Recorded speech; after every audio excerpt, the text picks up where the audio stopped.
nanti saya share untuk hasil recordnya kayak gitu linknya. Nah, sebelumnya untuk materinya sudah saya taruh di mana namanya? Di Sindik atau di Sidia. Jadi silakan bisa dilihat dan juga sudah saya share ke PJ kelas masing-masing. Jadinya harusnya sudah punya gitu ya untuk materi ini kayak gitu. Untuk di materi ini sepertinya karena di sini hanya introduction to multivariate analysis, jadinya akan lebih cepat gitu ya daripada nanti pertemuan selanjutnya karena ini hanya memberitahukan bahwa ada beberapa atau banyak hal yang metode-metode yang harus kalian dipelajari setelah statistical inference kayak gitu. Oh ya, sebelum itu saya minta maaf juga nggak bisa on kamera. Jadinya kalau misal kalian mau on kamera dipersilahkan, kalau misalkan enggak ya nggak apa-apa kayak gitu. Saya harap kalian bisa mengikuti mata kuliah ini dengan baik kayak gitu ya. Oke, kita mulai. Sebelum masuk ke materinya, saya bakal mau ngasih tahukan dulu bahwa ada assessment ratio yang bisa saya share yaitu untuk partisipasi dan tugas itu yaitu rasionya 20% kayak gitu ya. Nah, ini sebenarnya hmm, oke, ini kayaknya ada yang salah deh untuk assessment rasionya. Oke, saya taruh di chat aja yang benar. Nah, untuk di partisipasi itu yaitu 20%, untuk yang tugas itu 30%, lalu untuk yang nanti saya benerin untuk yang ini. Untuk UTS itu 20%, lalu untuk UAS itu 30%, seperti itu. Karena sistem di analisis multivariat ini terdapat dua penilaian, jadinya ada yang OBE namanya, berbasis objektif kayak gitu ya. Dan juga ada yang penilaian yang sebelum OBE kayak gitu. Nah, UNESA itu biasanya itu menggunakan yang OBE. Kalau menggunakan OBE, ngikutin yang assessment ratio yang ada di sini. Tapi terkadang gitu, penilaian itu juga ditarik dari yang saya sebutkan kayak gitu. Jadinya nanti UAS-nya kayak gitu ya, UAS-nya itu akan digabung dengan partisipasi untuk mendapatkan nilai 50%. Jadi untuk tugas-tugas kayak gitu dan juga UTS-nya kayak gitu juga bakalan seperti itu kayak gitu.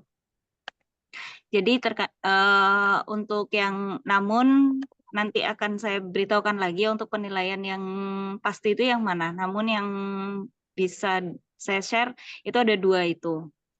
Nah, karena di sini multivariat itu adalah project base, jadinya kalian harus melakukan proyekan, kayak gitu ya. Sama halnya penambangan data, pengolahan citra digital, Iya, lalu sambungin, Mbak.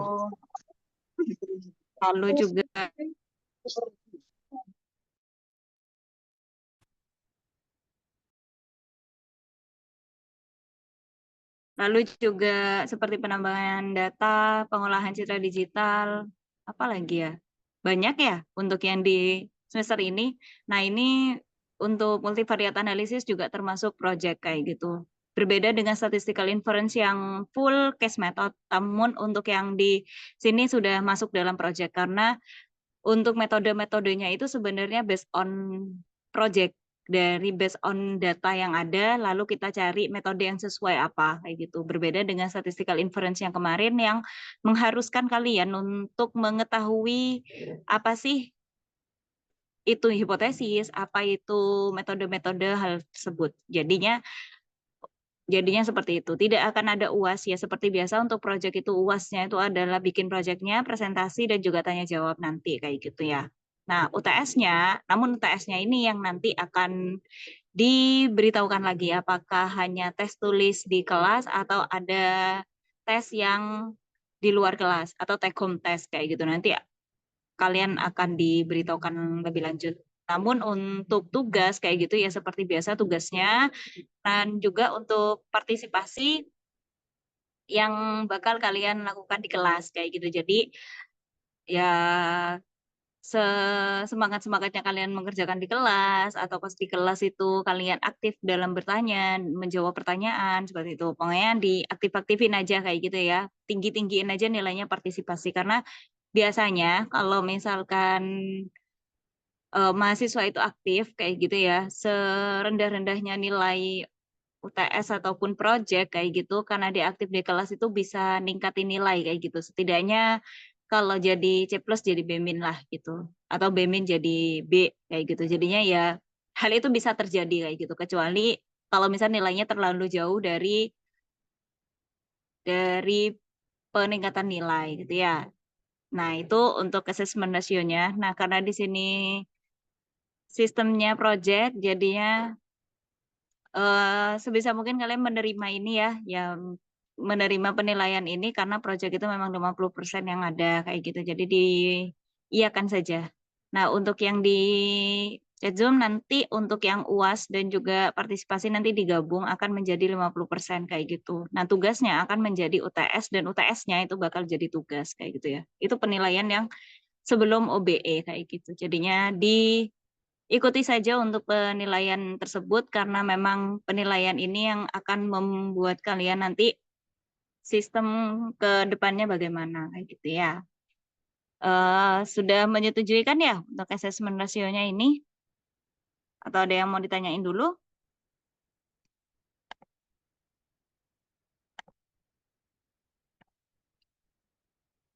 Oke, mantap. Selanjutnya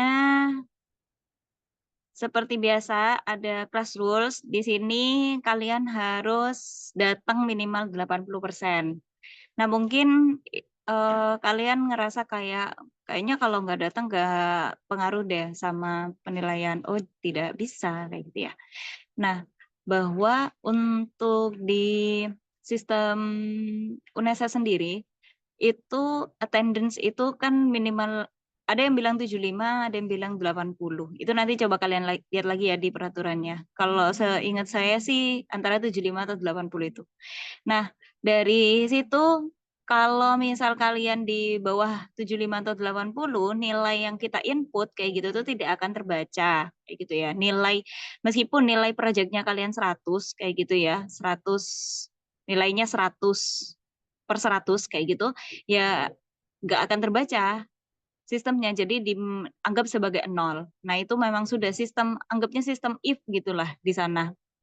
Sistem if di sistem penilaiannya seperti itu. Jadinya meskipun kita sudah kayak ngoreksi, ngerevisi dan teman-temannya kayak gitu kalian sudah tanya jawab dengan benar, tapi kalau misalkan di Sindik tidak ter tidak tercentang minimum 80% dari jumlah keseluruhan pertemuan itu akan mempengaruhi dari penilaian kalian. Mungkin kayak ada beberapa yang kayak kenapa sih Bu kok nilai saya jadi C kayak gitu. Ya karena nggak pernah datang gitu maksudnya. Jadi nilai UASnya nggak kebaca kayak gitu. Jadi nilai 30% UAS kayak gitu tuh nggak akan terbaca kayak gitu ya. Jadinya kan UASnya itu adalah kalau di mata kuliah multivariate analisis ini kan kalian UASnya adalah ini presentasi dan tanya jawab. Jadinya hasil presentasi dan tanya jawabnya kalian yang tidak akan terbaca oleh sistem kayak gitu ya. Selanjutnya, kalau misalkan ada izin kayak gitu, silakan kontak saya gitu ya, atau bilang ke PJ kelasnya. Biasanya saya tanya ke PJ kelasnya kayak gitu untuk menentukan, ya sebenarnya lebih tepatnya sih untuk menentukan si attendance ini, apakah kalian bisa masuk atau tidak gitu. Karena kalau misalkan kalian nggak ada izin apa-apa, misalkan nggak tahu Bu dia kemana, misalnya kayak gitu PJ kelasnya kayak gitu, ya udah saya akan menganggap kalian nggak hadir atau nilainya alfa. Tapi kalau misalkan masih ada kayak, oh saya izin Bu atau saya sakit di rumah sakit atau bagaimana kayak gitu, silakan hubungin saya aja kayak gitu ya. Untuk biar bisa saya tahu kalau misal kalian datang seharusnya, tapi karena berhalangan hadir aja jadinya kalian tidak hadir di saat itu. Lalu karena di sini sistemnya project, jadinya tidak boleh ada plagiat kayak gitu ya. Karena plagiat ini memang sudah seharusnya tidak, seharusnya kalau misal plagiat itu kalian harusnya akan mendapatkan hukuman yang setimpal. Medeni amat ya. Nah, maksud saya jadinya plagiat ini sangat dihindari gitu, harus dihindari. Nah, untuk di kelas saya, sebisa mungkin kalian menulis sendiri kayak gitu ya, tidak ngambil dari ChatGPT. Misalkan kalian bilang di ChatGPT kayak buatlah latar belakang tentang analisis multivariat kayak gitu tuh, atau buatlah latar belakang tentang hipotesis hipotesis two-way ANOVA misalnya kayak gitu. Nah, kayak gitu-gitu itu sebenarnya gampang kan ya untuk di ChatGPT, tapi setidaknya kalau kayak gitu tuh kalian buat dengan bahasa kalian sendiri kayak gitu. Setidaknya biar bisa menulis dengan benar artikel ilmiah itu seperti apa. Ya, emang bagus sih kata-katanya di ChatGPT itu, tapi menulis itu dengan baik itu juga seninya kayak gitu ya. Jadi saya tahu maksudnya meskipun kalian bilang oh ini nggak dapat dari ChatGPT itu saya tahu kok kayak gitu. Meskipun code itu kalian meskipun code-nya kata kalian itu saya buat sendiri kok Bu dan sebarang-sebarang itu juga sebenarnya saya tahu kalau kalian ngambilnya di salah satu ChatGPT atau di Kaggle kayak gitu itu juga tahu. Jadinya jujur aja kalau misalkan pas saya tanyain kayak gitu gitu ya. Namun saran saya untuk di kelas saya kayak gitu silakan melakukan penulisan secara baik kayak gitu, tidak mengambil dari anggapnya bikin latar belakang di ChatGPT meskipun ngambil sebagai referensi kayak gitu kalian juga bisa ambil oh kata-katanya kayak gini ya diganti-gantilah atau dibolak-balik atau seperti apa gitu. Jadi sebisa mungkin biar kalian bisa tahu kalau misalkan menulis itu susah kayak gitu ya. Selanjutnya makeup exam. Kalau misal makeup exam ini kalau misal kalian nggak bisa ikut kuis kayak gitu ya. Oh ya, tentang kuis di sini nanti kita akan beritahukan selanjutnya apakah ada kuis atau tidak. Sepertinya sih dari kami omongkan lebih lanjut sih nggak ada ya kuis harusnya. Nah, tapi akan ada tugas, terus ada UTS dan juga final exam-nya itu kalau misal kalian nggak bisa datang, tolong hubungin saya gitu ya, atau hubungin PJ kelasnya kayak gitu. Biar kita bisa ngasih tahukan susulannya kapan kayak gitu ya. Pasti pasti kita open kok. Kayak susulannya kapan ya meskipun kayak mepet-mepet UAS atau apa kayak gitu. Yang penting kan kalian susulan gitu ya untuk hal ini. Sampai di sini ada yang mau ditanyakan?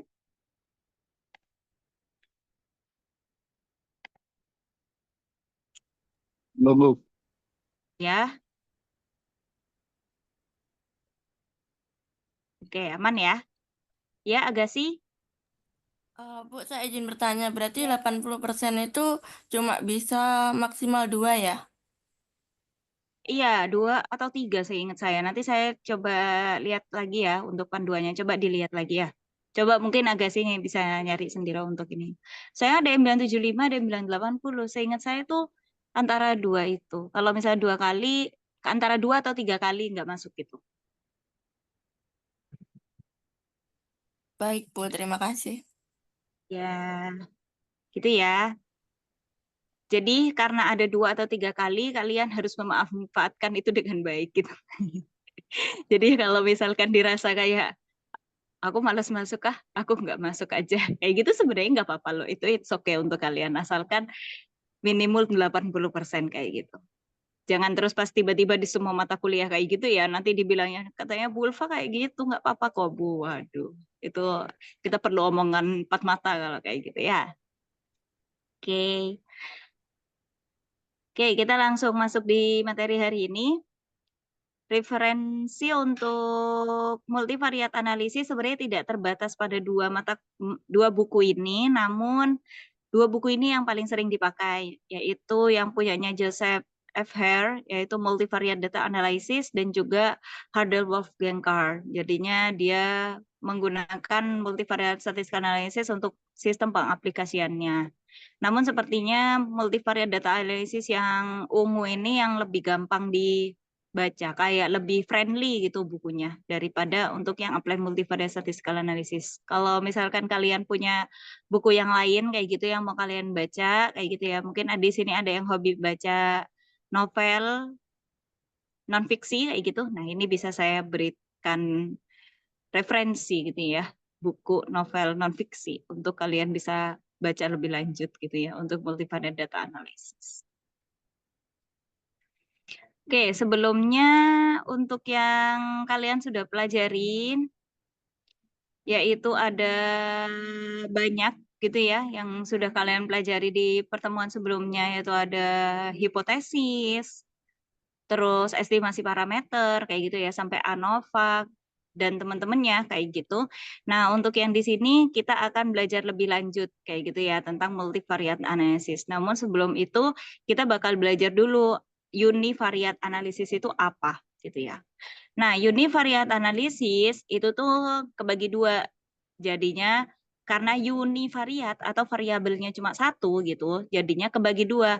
Dia numerik atau dia kategorik kayak gitu. Nah, kalau misalkan numerik mau kategorik, dia bisa melakukan binning, misalkan umur itu kan biasanya dari 0 sampai misalkan 100 kayak gitu ya. Nah, itu kita coba lakuin binning atau 10 tahun, setiap 10 tahun. Jadi 0 10, 10 20, 20 30 kayak gitu. Nah, itu namanya binning sehingga kita bisa mengkategorikan atau bisa juga kayak oh itu di bawah 5 tahun bisa disebut dengan balita, 5 tahun sampai 5 sampai 12 itu anak-anak, 12 sampai 19 itu remaja misalkan, 19 sampai berapa itu apa kayak gitu ya. Itu juga termasuk dalam binning untuk membuat numerik ke kategorik. Tapi kalau misal kategorik ke numerik itu namanya encoding. Jadi kalian kayak melakukan encoding dari misalkan kategoriknya dari 1, 2, kategoriknya SD, SMP, SMA. Jadinya SD itu 1, SMP itu 2, SMA 3 kayak gitu. Nah, itu merupakan suatu encoding. Atau kalian biasanya juga tahu tentang one hot encoding. Nah, hal itu juga termasuk dalam kategori ke numerik kayak gitu. Nah, kalau misalkan dia univariate analisis itu bentuknya kategorik, itu biasanya kita melakukan analisis dengan mencari konversennya, pie chart dan juga bar chartnya. Jadi kita lakukan biasanya sih seringnya yaitu cuma oh ini berapa persen misalkan IPK yang cum laude itu ternyata 50% kayak gitu, yang enggak cum laude berarti 50% juga, misalkan seperti itu. Lalu kita bisa lakukan dengan pie chart dan bar chart. Tapi kalau misal numerikal itu lebih panjang, bisa pakai central tendencies, itu mean median modus itu kok namanya tuh central tendencies atau pengukuran secara tersentralisasi gitu. Jadinya biasanya ya dia untuk mengukur pusatnya pakai mean median modus atau kita cari variabilitasnya gitu. Bisa dicari dengan range, IQR, interquartile range dan juga variance. Selanjutnya Skewness dan kurtosis ini kalian sudah pelajari ya, kemarin juga sudah diajarkan juga kayak gimana cara ngitungnya dan sebagainya. Lalu selanjutnya histogram dan juga box plot kayak gitu.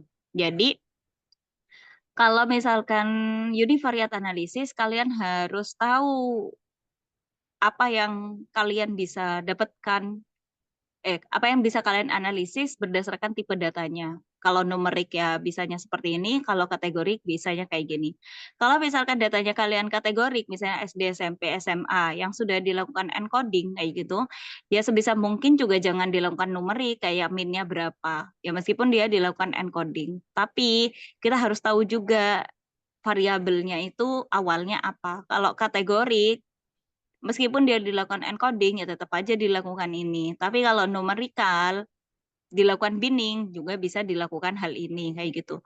Jadinya tergantung dari sistem variabelnya awalnya apa, kayak gitu. Kalau misal awalnya ternyata SD, SMP, SMA, ya ngapain dicari min median modusnya, kayak gitu ya. Mending dicari persen count, pie chart, dan juga bar chart-nya. Gitu. Nah, misalkan seperti ini ya, univariate analysis. Jadi dia ada laki-laki dan perempuan kayak gitu. bahwa laki-laki itu ternyata 54%, lalu perempuan 46%. Nah, selain itu juga ada misalkan distribution of research variable. Kalau misalkan status of diabetes mellitus ya 229, ternyata yang not sufferingnya ternyata lebih banyak, ada 99,2% kayak gitu.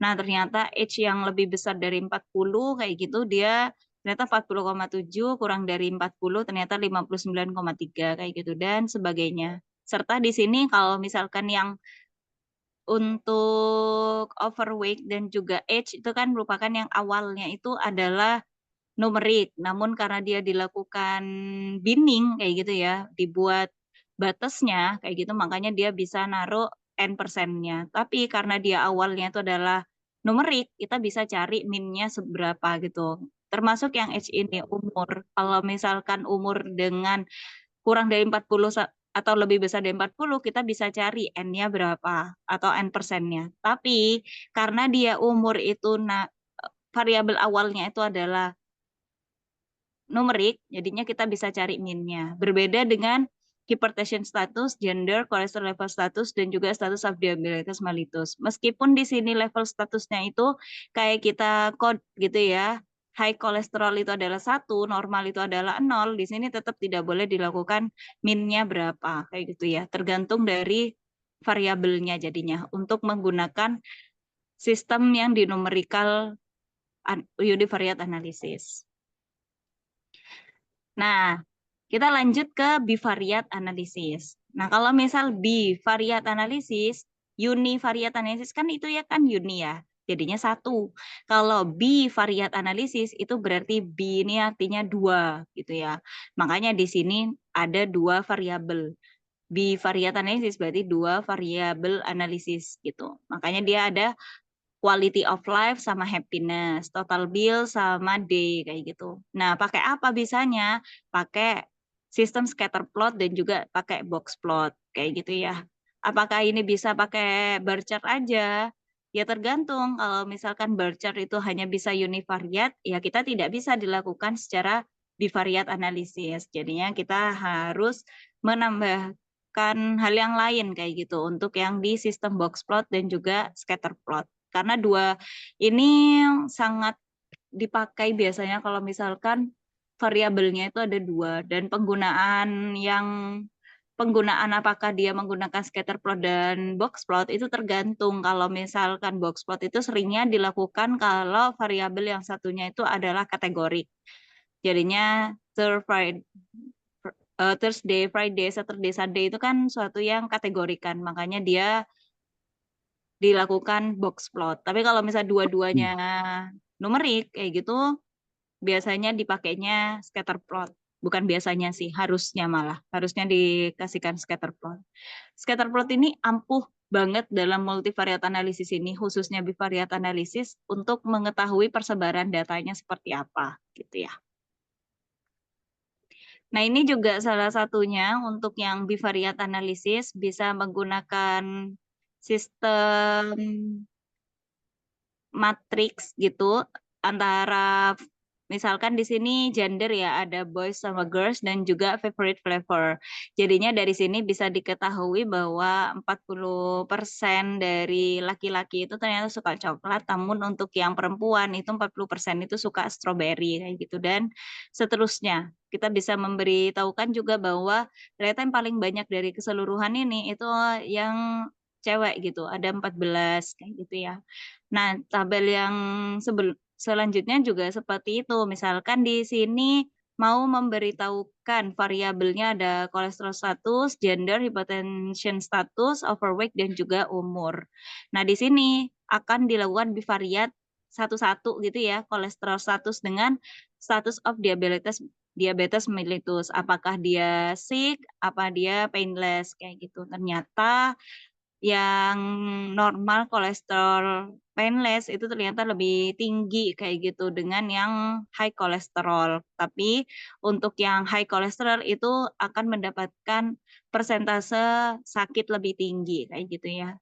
Dan juga kalian tahu kan di sini ada p-value signifikan kalau kurang dari alfa.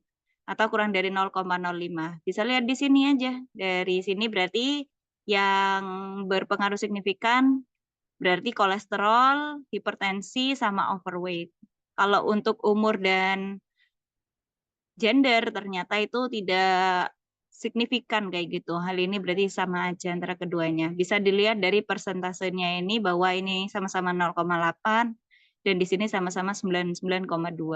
Di sini juga gitu, nilainya juga nggak terlalu jauh. Beda dengan overweight, hypertension status, dan kolesterol status. Kayak gitu ya cara jelasinnya dari tabel ini kalau misalkan dia dua variabel. Dan di sini memberitahukan juga bahwa ini bukan terus kita melihat semuanya ini terhadap ini, tapi di sini kita ngelihatnya satu-satu gitu. Kolesterol status terhadap status of diabetes mellitus, terus gender terhadap diabetes mellitus seperti apa, hypertension status untuk yang ini seperti apa, kayak gitu. Jadi semuanya serba satu-satu gitu ya, satu-satu variabel. Gitu sih. Nah, sampai di sini ada yang mau ditanyain dulu?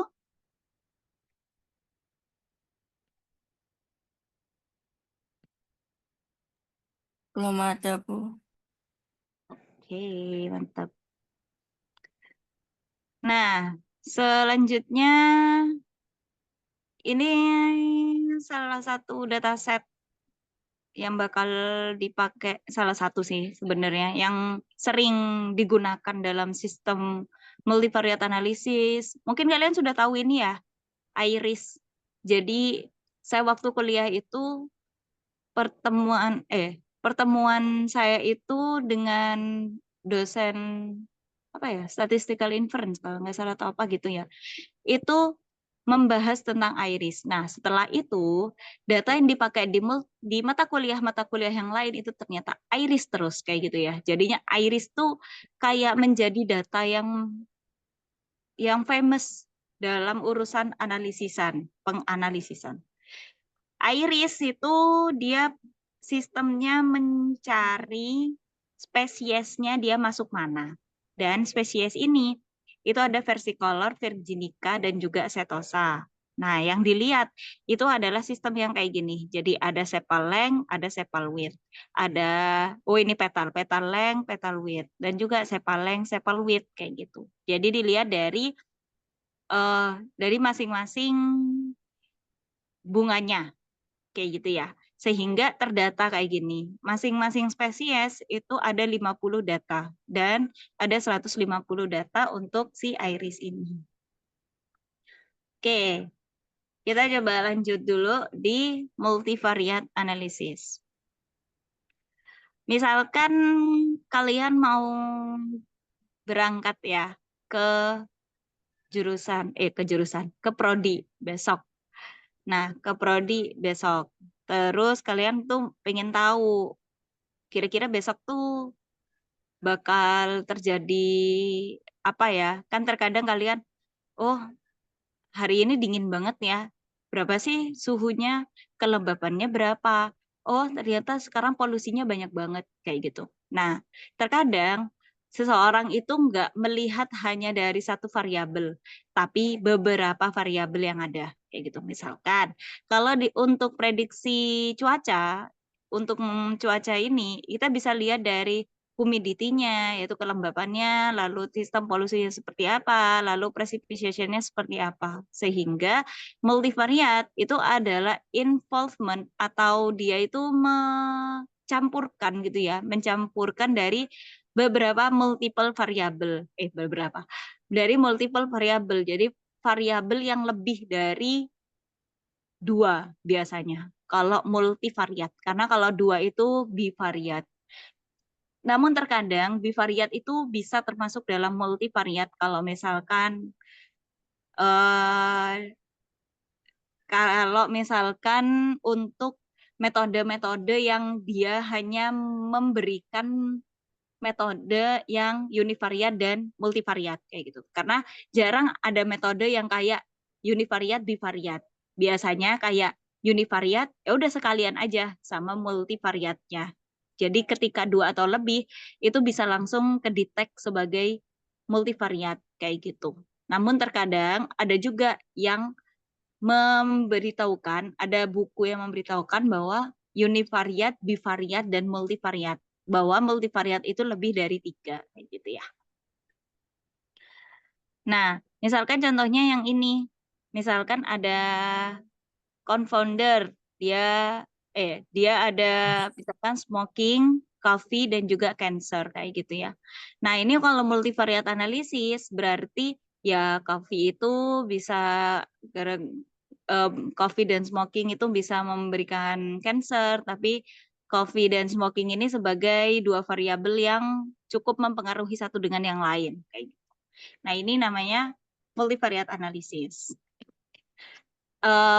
Anggapnya kalau misalkan waktu kemarin kalian mencobakan untuk statistical inference itu masih univariat analisis sebenarnya. Jadinya regresi analisis itu ya satu variabel yang multiple regression kayak gitu kan. Nah, itu untuk satu Y. Nah, namun untuk satu respon. Namun untuk yang di sini kita akan belajar bagaimana jika responnya banyak kayak gitu. Jadi nggak cuma satu aja. Atau terkadang kalian belajar clustering. Clustering itu kan banyak ya variabelnya yang kalian lakukan pengelompokan. Nah, karena banyak variabelnya, lalu kalian involve gitu ya, atau kalian mix satu dengan yang lain, makanya dia masuk ke dalam ranahnya multivariat analisis kayak gitu. Jadinya kita belajarnya beberapa variabel yang bisa kita masukkan ke dalam satu analisis kayak gitu. Nah, contohnya yang ini juga termasuk multivariat analisis sebenarnya. Jadinya jumlah jam belajar, motivasi, dan sebagainya itu akan memprediksi prestasi hasil akademik mahasiswa. Kenapa? Ya karena jumlah jam belajar dan sebagainya ini lebih dari satu, kayak gitu. Sama halnya yang tadi, ini termasuk dalam regresi. Nah, regresinya bukan cuma regresi linear sederhana ya, tapi regresi linear berganda yang lebih dari 2, kayak gitu. Ya, jadi ada jumlah jam belajar dan sebagainya. Dan nanti akan ada tambahan juga kalau responnya bukan cuma satu, kayak gitu sih. Jadi lebih ke pendalaman aja untuk yang multivariat analisis. Sehingga kalau dari buku multivariat analisis itu dia akan melakukan association among them. Jadinya akan mencari sebenarnya hubungan antar variabelnya itu bagaimana yang nggak cuma 2 variabel kayak gitu. Jadi lebih kompleks saja untuk sistem variabelnya. Dan juga multivariate analysis itu refers to all statistical technique that similarly analyze multiple measurement on individual or objects under investigation.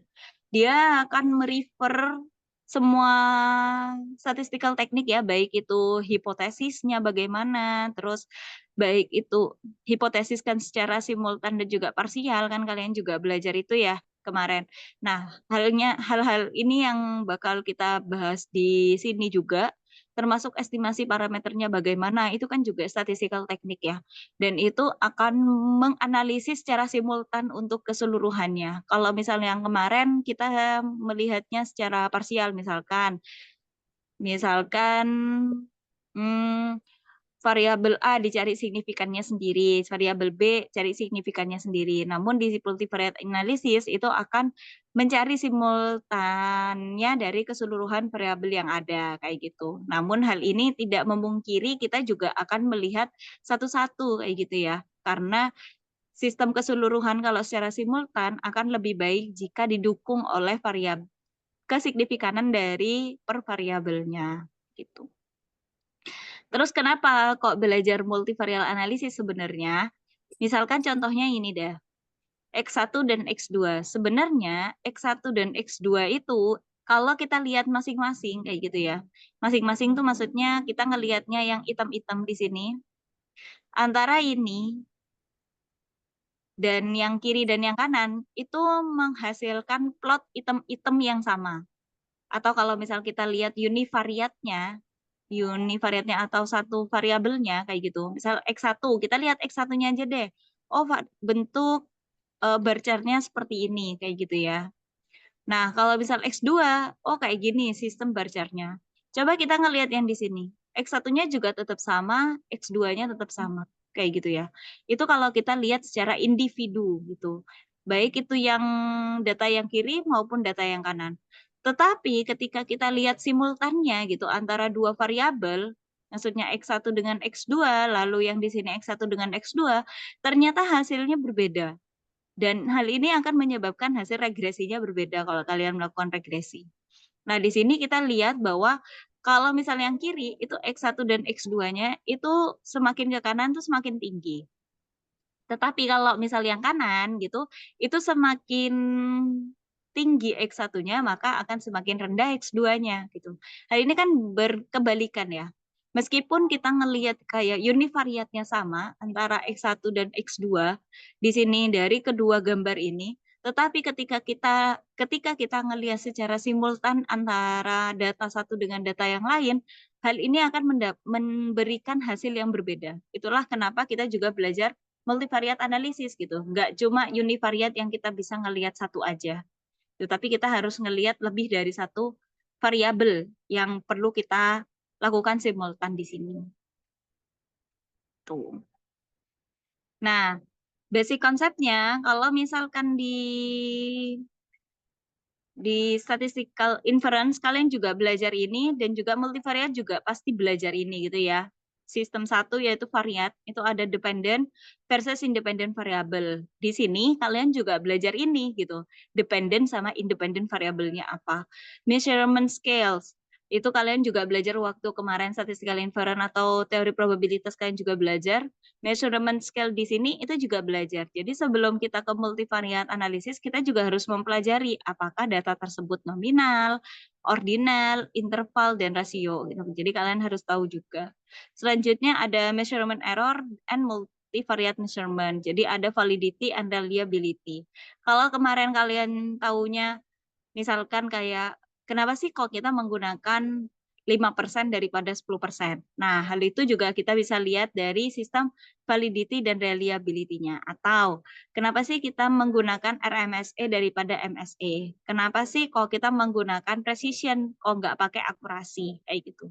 Nah, itu jadinya kita bisa tahu validity dan juga reliability dari measurement yang ada. Lalu selanjutnya ada objective of multivariate analysis atau kita tujuannya dari multivariate analysis. Pertama, itu data reduction. Data reduction ini kalian sudah pernah tahu tentang namanya PCA atau Principal Component Analysis. Pasti ada yang udah dengar ya. Nah, itu termasuk data reduction kan.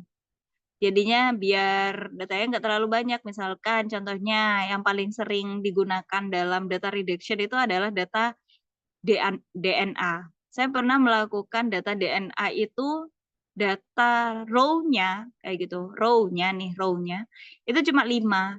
Jadi cuma dari 5 pasien gitu. Tapi ke sananya atau ke kolomnya kayak gitu tuh mencapai 100.000 kayaknya kalau nggak salah. Pokoknya lebih dari 100.000, 100 ribuan. Nah, terus gimana caranya kalau misalkan itu nggak di reduction dulu gitu? Kan juga kayak meskipun itu dilakukan analisis secara regresi itu nggak bakal jalan karena jumlah variabelnya akan lebih banyak kayak gitu daripada jumlah row-nya atau jumlah observasinya kayak gitu. Nah, jadinya butuhlah namanya data reduction. Untuk di pertemuan ini, untuk di mata kuliah ini, kalian bakal belajar namanya PCA dan FA, Principal Component Analysis dan Faktor Analysis. Ada juga CFA, Confirmatory Factor Analysis. Jadi kalian akan belajar 3 hal itu untuk data reduction.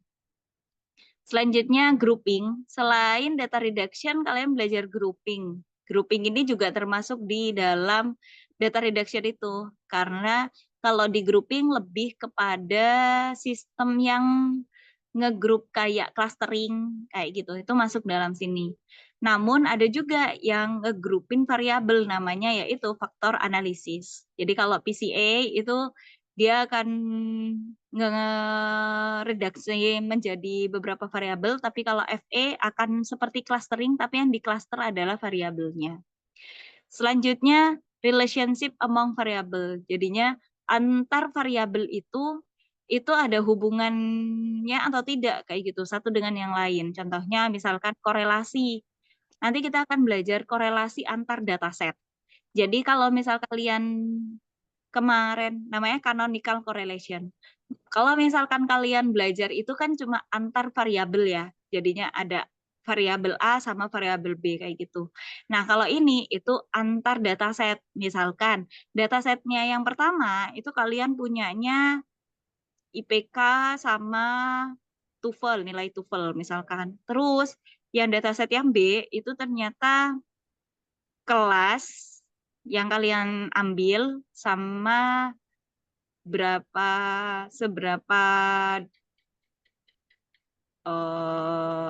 seberapa sering kalian masuk misalkan kayak gitu.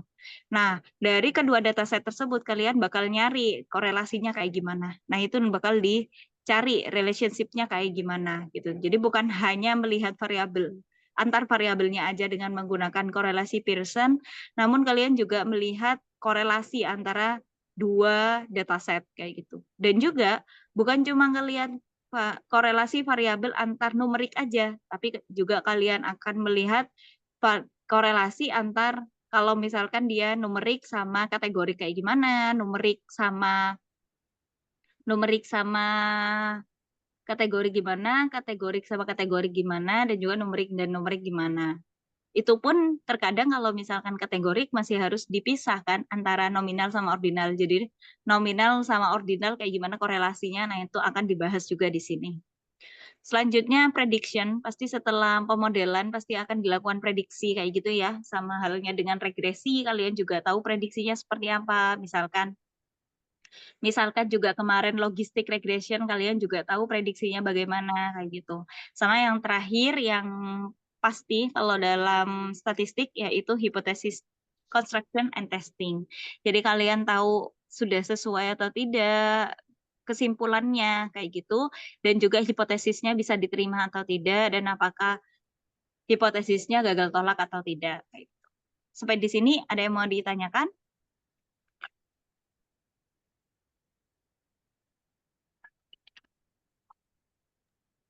Izin bertanya Ibu. Ya. Kan kalau misalnya analisis di variat itu kan kalau misalnya dua variabel itu tuh biasanya dua dimensi ya Ibu ya. Misalnya kayak X-nya fitur dan Y-nya target kan dilihat korelasinya seperti itu. Nah, kalau cara kerja multivariat ini bagaimana ya Ibu? Soalnya kan jumlah fiturnya itu lebih dari satu gitu ya. Tidak seperti di variat yang satu fitur dan satu target gitu. Apakah ada dimensi yang lain atau bagaimana Ibu? Oke. Kalau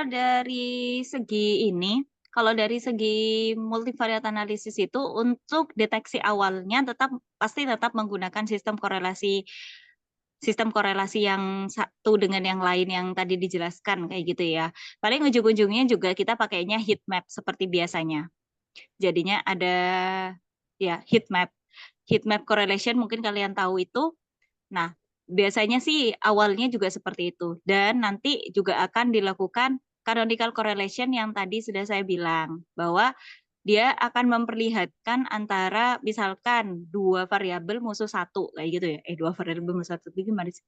Misalkan ada satu dataset itu isinya dua variabel. Terus ada satu dataset lagi itu isinya satu variabel. Nah, itu bisa dicari canonical correlation-nya kayak gimana. Jadi korelasinya itu kayak gimana di tengah-tengahnya kayak gitu. Di tengah-tengah antara dua dataset itu juga bisa dilakukan untuk setiap variabelnya kayak gitu. Jadinya kalau misalkan sistem korelasi ini atau sistem hubungan ini itu tergantung dari metodenya. Karena terkadang metodenya itu tidak tidak perlu gitu untuk mencari korelasi antara satu dengan yang lain karena ada pengujiannya sendiri yaitu dependensi data kayak gitu. Nanti kalian bakal belajar namanya uji Bartlett dan juga uji yang lain. Nah, itu untuk mengetahui apakah semua data itu ada hubungan kayak gitu. Jadi tinggal masukin semua datanya atau semua variabelnya kalian masukin lalu diuji kayak gitu ya. Jadi masuk dalam langsung masuk dalam pengujian tersebut. Kalau misalkan dia signifikan, dia berarti dia akan masuk dalam kategori yang dia punya hubungan antara satu dengan variabel yang lain. Tapi kalau misal enggak, ya kalian nggak akan boleh, bukan nggak akan boleh sih, lebih baik dilakukan pembenaran dulu kayak gitu terhadap datanya untuk menggunakan metode tersebut kayak gitu. Jadi sistemnya kayak gitu. Namun yang pasti kalian harus khatam dulu gitu ya tentang korelasi yang tadi disebutkan, bahwa memang pertama memang harus dilakukan korelasi dulu yang seperti biasa antara dua variabel, baru nanti dilakukan yang lebih advance lagi gitu sih. Paham ya? Ada yang mau ditanyakan lagi? Izin bertanya lagi, Bu. Ya. Bagaimana jika kalau misalnya kan misalnya ada dataset A itu tuh datasetnya itu pure dari numerik, Ibu. Nah, itu kan saya ingin melakukan visualisasi dengan cara mencari korelasi dengan metode heatmap, Bu ya. Lalu kalau misalnya ada dataset B itu dia tuh fiturnya tuh banyak kategorikal. Nah, itu saya ingin melakukan heatmap tapi harus di label encoding dulu ya. Tapi kan itu kalau misalnya kategorikal kan dia kan label encodingnya berdasarkan interval, Bu ya. Apakah treatmentnya digunakan untuk visualisasi heatmap dengan fitur yang pure numerik dengan fitur yang ada kategorikal yang habis di label encoding itu sama atau berbeda ya, Bu, kira-kira ya? Oke. Nah, ini bagus ya pertanyaannya. Jadi kalau misalkan korelasi itu kalau misal dia kategorik kayak gitu, jadi itu baru nggak bisa pakai heatmap. Bukan nggak bisa, tidak disarankan menggunakan heatmap. Jadinya dia harus menggunakan, kalau antar kategorik bisa menggunakan korelasi chi-square. Jadi ya kalian bisa lakukan chi-square correlation ya untuk melakukan korelasi antar dua variabel tersebut. Dan juga kalau misalkan antara kategorik dan numerik, kalian bisa lakukan dengan cara biserial namanya, biserial koefisien. Itu kalian bisa lakukan itu, baru nanti kalian lakukan heat map. Jadi heat map-nya itu bukan heat map pure kayak yang di scikit-learn, tapi kalian bikin heat map sendiri kayak gitu, bahwa kalau misalnya numerik ya hasilnya pakai korelasi Pearson kayak gitu. Karena kalau misalnya di scikit-learn dia full korelasi Pearson ya, jadi harus di encoding dulu.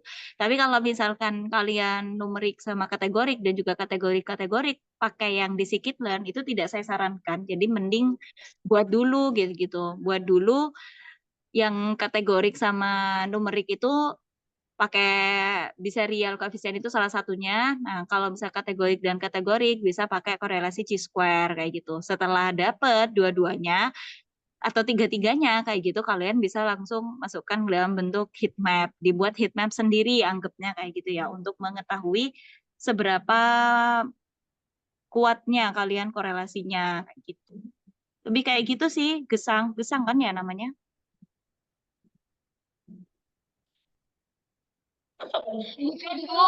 Satu kontrakan. Kenapa? Oke. Oh, Rakan. Siapa sih? Oh ya udah. Oke. Oke, ada yang mau ditanyain lagi? Paham ya? Atau ada yang belum jelas?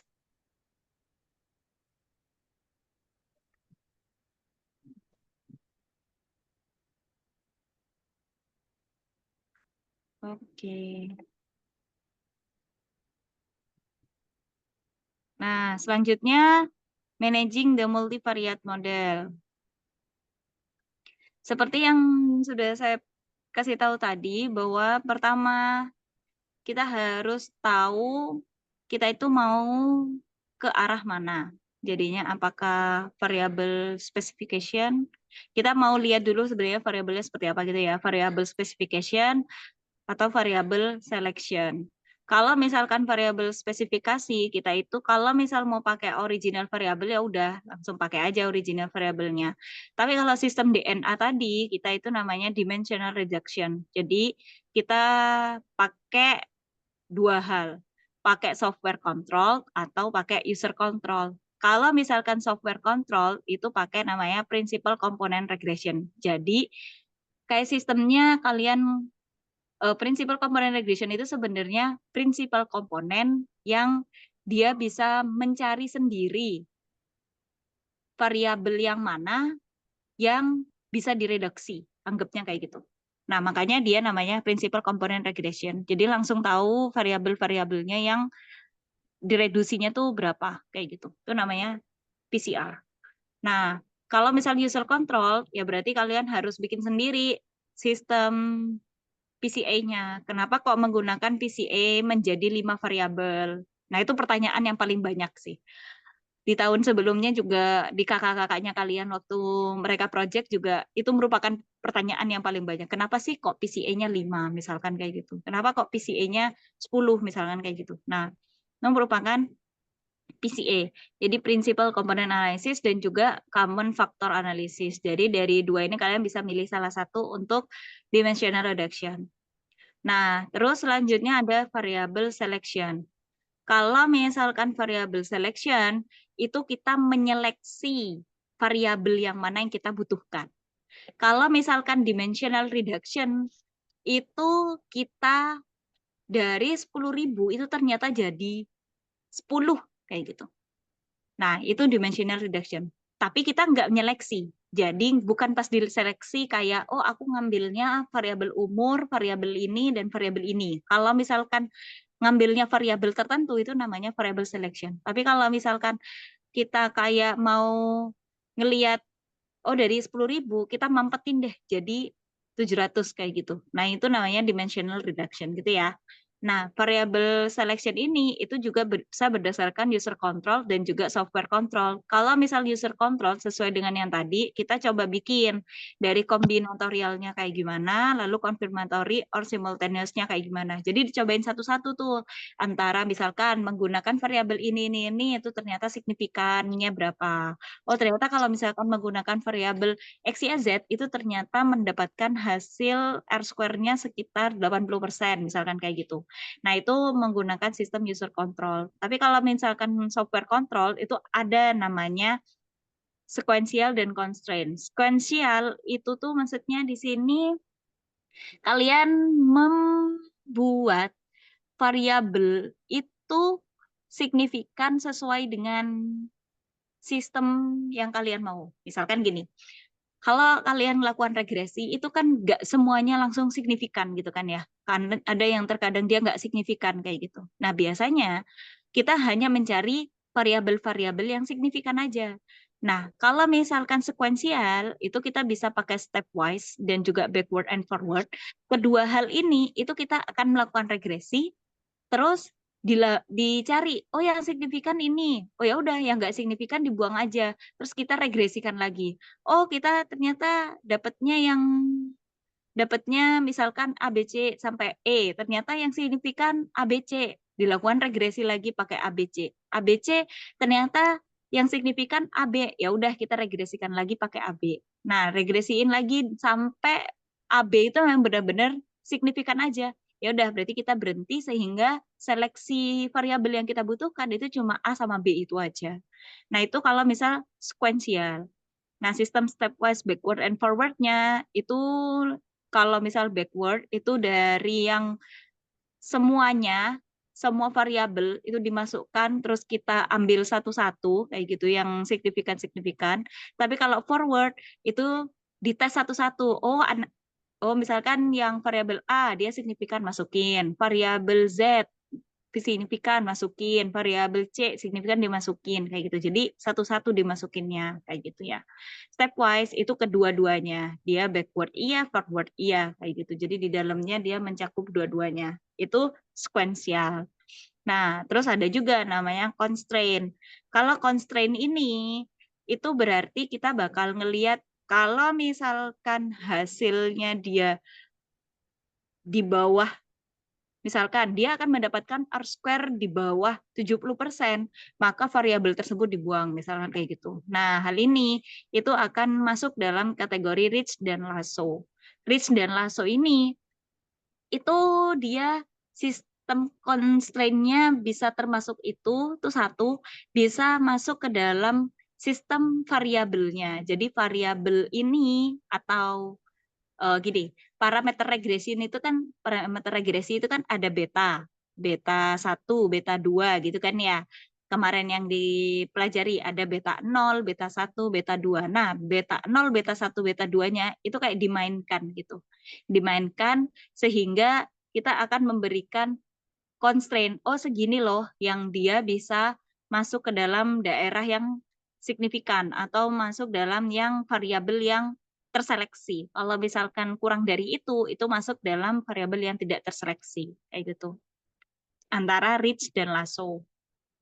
Jadi itu sih untuk memanage dari variabelnya. Jadi ada sistem dimensional reduction dan juga selection.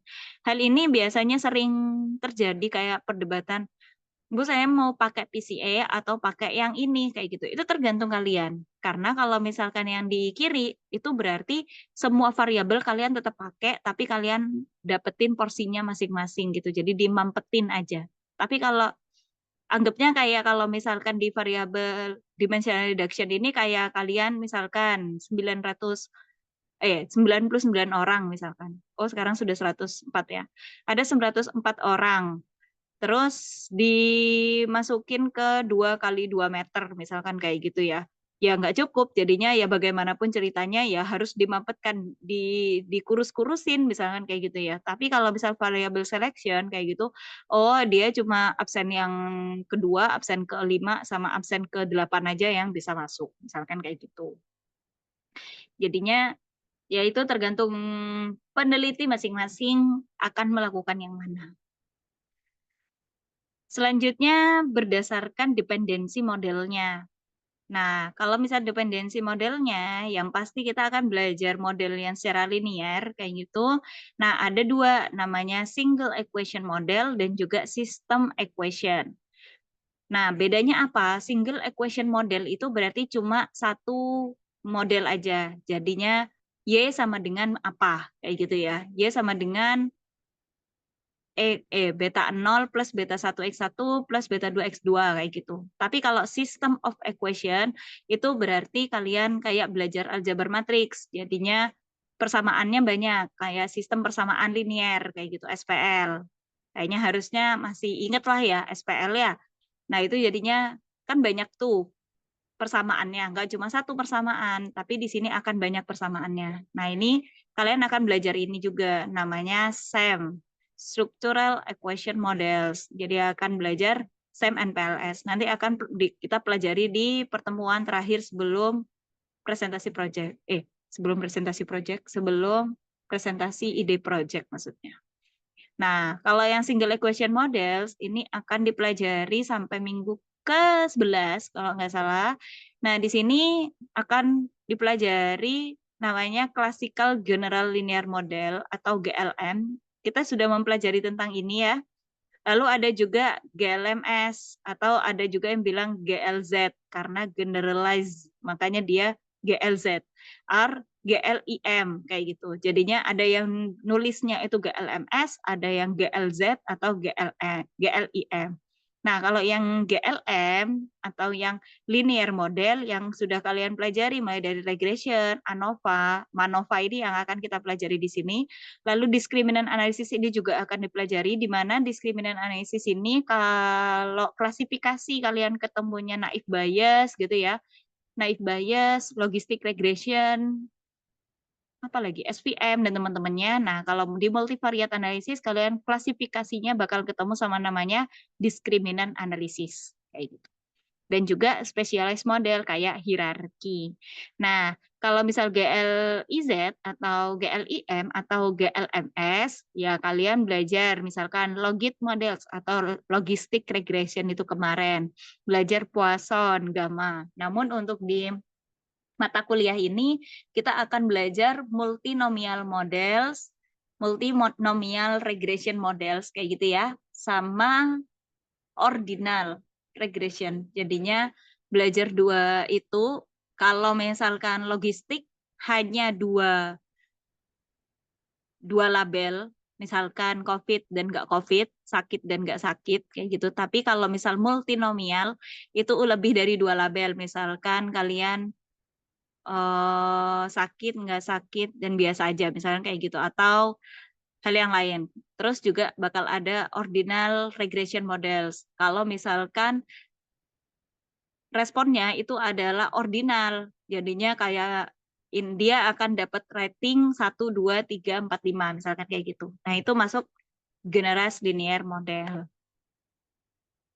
Nah, jadi di sini kalian bisa menentukan kayak gitu. Kalian mau lihat yang mana? Kalau misalkan dependence-nya kalian tuh ternyata single kayak gitu ya, single equation model, terus kalian mau pakai klasik ya udah pakai regression kayak gitu, ANOVA dan sebagainya. Tapi kalau ternyata generalize ya pakai ini. Kalau ternyata equation-nya tuh banyak ya jadinya pakai yang di sini kayak gitu.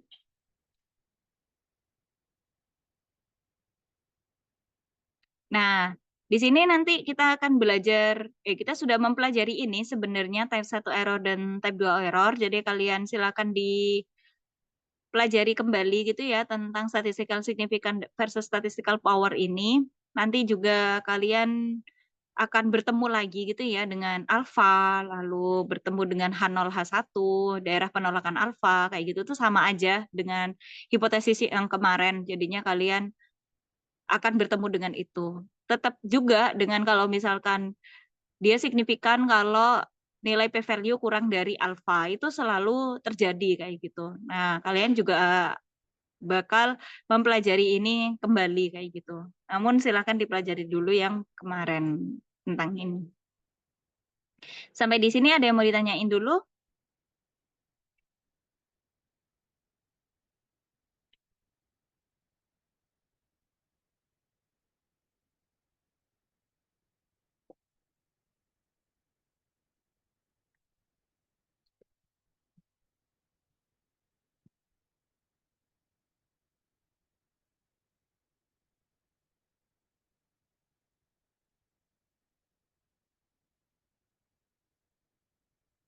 Oke. Nah, classification of multivariate analysis ini berdasarkan judgment dari researcher kayak gitu ya. Jadinya nomor 1, apakah variabel itu bisa terbagi jadi independen dan dependen berdasarkan beberapa teori? Kalau misalkan bisa, berapa variabel yang bisa dianalisis? Terus variabelnya tuh kayak gimana? Apakah dependen dan independen atau measured? Jadinya kalau misalkan kalian mau pakai statistical teknik kayak gitu ya, statistical teknik, kalian harus bisa tahu yang mau kalian metode yang mau dipakai itu apa kayak gitu. Berdasarkan apa? Berdasarkan ini. Jadinya berdasarkan variabelnya itu bisa diklasifikasikan dari dependen itu independen enggak, kalau misal iya dia akan single analysis atau tidak dan sebagainya kayak gitu. Nah, dari sini nih misalkan what type of relationship is being examined, jadinya kayak gimana relationship dari yang tereksaminasi, misalkan dia dependence atau independent gitu ya. Pertama kita ngelihat dependence-nya dulu. Lalu berapa variabel yang akan terprediksi kayak gitu. Misalkan dia variabelnya itu terhubungan atau dependence. Dependence di sini tuh maksudnya dependence yang berhubungan antara satu dengan variabel yang lain, tapi kalau dependent yang NT itu berarti dia variabel dependent. Kalau di sini dependence itu berarti antar variabel itu dia punya hubungan antara satu dengan yang lain. Nah, lalu berapa variabel yang bisa diprediksi? Pertama, ternyata relationship of dependent and independent variable. Ternyata ada multiple relationship. Ya berarti kita bisa pakai SAM kayak gitu untuk kita pakai.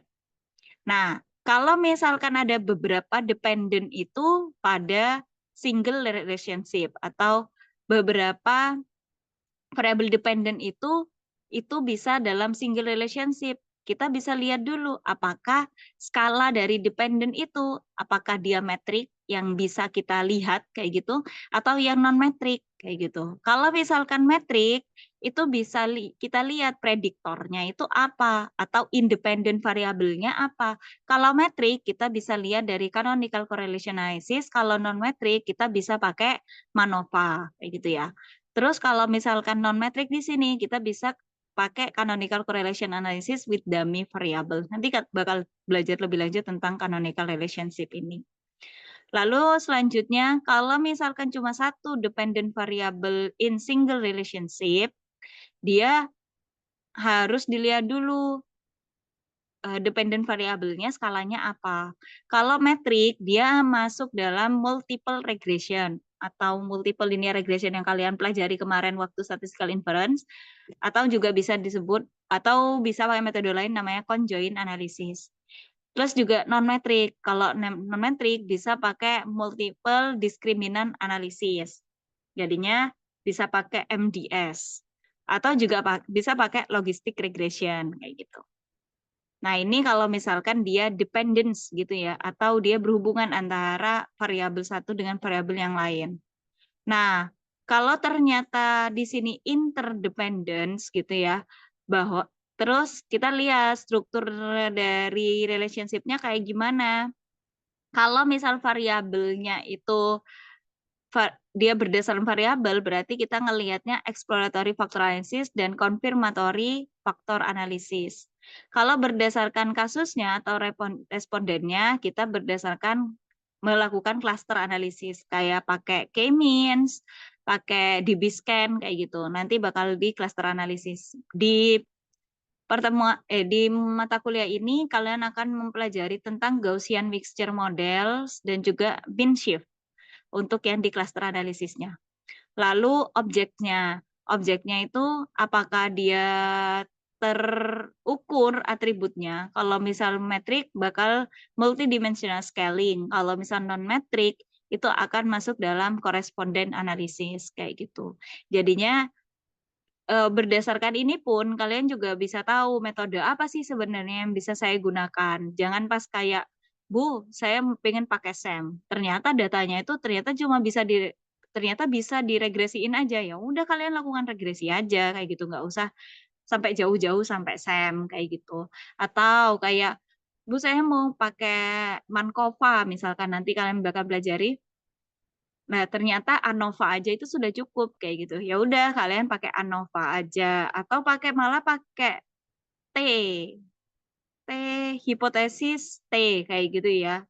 Atau two-tailed hypothesis. Nah, itu kalian bisa cuma itu doang, ya udah pakai itu aja kayak gitu. Jadi nggak perlu pakai yang sistem yang susah-susah kayak gitu, karena sistem yang susah-susah ini sudah terklasifikasi dengan benar. Kapan kalian pakai cluster analisis ya kalau misalkan interdependence kayak gitu. Jadi dia ada dependence antar satu dengan variabel yang lain tapi di dalam, jadi dilakukan clustering misalkan kayak gitu dan sebagainya.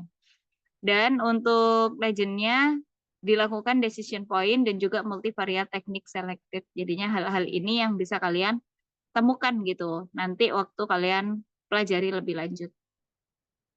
Nah, apa sih perbedaan dari beberapa metode yang sudah diberitahukan? Yaitu ada namanya canonical correlation. Jadi di sini ada bisa termasuk kategorik dan juga numerik kayak gitu, bisa juga masuk di sini. Jadi ada satu dataset dan juga dataset yang lain kayak gitu. Terus dicari modelnya seperti apa. Nah, model ini nanti kalian bakal tahu korelasinya kayak gimana. Lalu ada MANOVA. Kalau MANOVA di sininya itu terukur. Jadinya dia bentuk metrik, tapi yang di sini non metrik kayak gitu ya. Nah, kalau ANOVA itu metriknya tuh cuma satu, Y-nya. Jadi yang kalian pelajari yang kemarin, itu Y-nya itu cuma satu, kayak gitu. Tapi X-nya yang lebih dari satu. Ada yang two-way ANOVA gitu kan ya, ataupun ANOVA aja gitu kan, X-nya tuh lebih dari satu. Namun misalkan di sini, Y-nya cuma satu. Tapi kalau multivariate analysis of variance, Y-nya tuh lebih dari satu. Misalkan kalian IPK dan ke lama kalian mendapatkan pekerjaan pertama misalkan kayak gitu, waktu yang dibutuhkan untuk mendapatkan pekerjaan pertama. Nah, itu kan berarti variabelnya lebih dari satu untuk Y-nya, makanya bisa dilakukan multivariate analysis of variance. Lalu ada juga namanya multiple discriminant analysis. Nah, kalau misal regression analysis itu Y-nya itu harus continue gitu ya, harus numerik. Dan kemarin juga dilihat kalau misal dia numerik kan. Tapi kalau misalkan di multivariat itu nanti kalian bakal belajar ya multiple discriminant analysis. Jadi Y-nya itu nggak numerik, dia kategorik kayak gitu. Sama sistemnya kayak logistic regression sama multinomial regression juga nanti bakal dipelajari di sini. Lalu ada conjoin. Nanti kalau misalnya ada waktunya bakal belajar ini juga tentang conjoin, tapi kalau nggak nyampe kalian bisa pelajari sendiri. Hal ini sistemnya sama dengan regression dan juga discriminant analysis. Namun di sini Y-nya itu bisa terserah kayak gitu ya, mau apa. Kalian mau Y-nya itu metrik, non-metrik, itu juga terserah. Tapi X-nya harus non-metrik. Sama halnya seperti analisis of variance, tapi Y-nya itu bisa non-metrik dan juga metrik, kayak gitu. Lalu selanjutnya structural equation modeling. Nah, ini yang seperti yang saya bilang tadi bahwa mengandung sistem SPL gitu ya. Jadi persamaannya tuh banyak, dia lebih dari satu. Tapi menurut saya structural equation modeling ini seru sih dipelajari karena dia ada sistem gini misalkan kesehatan itu kan kadang nggak bisa diukur secara benar kayak gitu. Atau mungkin gini, kebahagiaan. Kebahagiaan itu kadang nggak bisa diukur dengan benar. Atau juga kebersihan. Kebersihan itu kan nggak bisa kayak diukur dengan kayak kayak yang benar kayak gitu ya. Tapi hal itu bisa kita ambil dari variabel-variabel tertentu. Eh, misalkan seberapa sering kalau misal kebersihan seberapa sering kita mandi atau seberapa sering kita bersih diri misalkan seperti itu. Jadinya dari seberapa sering itu kita masukkan ke dalam variabel tertentu. Nanti variabel itu akan kita olah sehingga kita bisa tahu oh ternyata kebersihannya itu ternyata bisa menggunakan variabel Z misalkan kayak gitu. Jadinya untuk kita memperoleh variabel kebersihan itu bisa kita dapatkan dari variabel-variabel tersebut yang signifikan yang mana kayak gitu. Padahal variabel kebersihan itu nggak bisa kita ukur dengan secara gamblang kayak gitu. Atau misalkan kesehatan kayak gitu kan juga nggak tahu sebenarnya seseorang itu dikatakan sehat atau tidak. Kan selama ini kan kita cuma lihat kesehatannya dari segi tekanan darah kayak gitu. Padahal ada yang orang itu tekanan darah 90/100 itu sudah pingsan. Tapi ada juga orang yang 90/100 itu masih sehat bugar roh jinawi gitu kan maksudnya kayak gitu. Jadinya untuk mengetahui sistem variabel-variabel seperti itu yang susah untuk kita ukur kayak gitu, kita bakal bahas itu di structural equation model. Jadi menurut saya ini merupakan suatu hal yang seru kayak gitu ya. Dan ini juga menjadi penelitian kami di semester ini, tahun ini, di tahun 2025, bahwa kami melihat gitu ya, perbedaan gender dari kalian. Jadi kami itu ada penelitian. Penelitian kami itu tentang perbedaan gender dari tugas-tugas dan juga proyeknya kalian. Terkadang kalian kalau misalkan ngerjain proyek kayak gitu kan, ada yang proyeknya itu ditentukan kelompoknya, ada yang nggak ditentukan kelompoknya. Atau juga kalau misalkan kalian ditentukan pun, itu kalian misalkan kayak ditentukan tidak melihat gender. Tapi ternyata ketika tidak ditentukan, itu kalian yang cewek-cewek sendiri, yang cowok-cowok sendiri. Misalkan seperti itu. Jadi hal-hal tersebut kan tidak bisa kita ukur sebenarnya tentang kekompakan ataupun tentang partisipatif atau tentang hal yang lain kayak gitu kan nggak bisa kita ukur dengan angka. Nah, makanya kita mengusulkan gitu untuk melakukan hal tersebut penelitian kami itu dengan menggunakan structural equation modeling ini. Kalau kalian mau bantuin juga boleh, nggak apa-apa ya hubungin saya ya. Tuh. Jadi ya untuk di structural equation modeling. Nah, sampai di sini ada yang mau ditanyain dulu?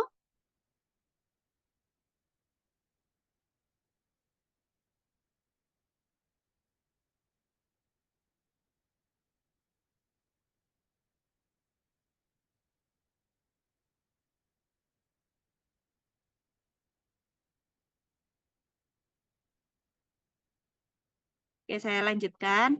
Kalau misalkan multivariat analisis itu sama sebenarnya dengan analisis statistik yang sebelumnya, yaitu dengan menggunakan yang univariate analisis yang sudah kalian pelajari waktu kalian statistical inference kayak gitu ya. Hal itu sama aja sebenarnya. Jadinya ya berdasarkan dari statistical signifikannya, apakah dia signifikan atau tidak, penggunaan alfa kayak gitu, apakah alfa 5% ini sudah benar atau kalian harus nurunin jadi 1% kayak gitu.